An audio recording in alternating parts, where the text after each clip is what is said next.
this video, we're going to have a look at the Soffit assembly available in the catalog.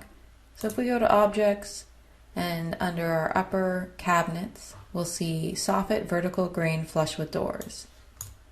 When we place this assembly, it'll automatically snap to be above our current uppers.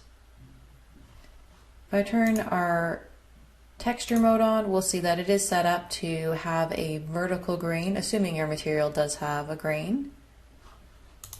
And if we do a cross section, we can see that this is set up to have the panel flush with the front edge of our doors.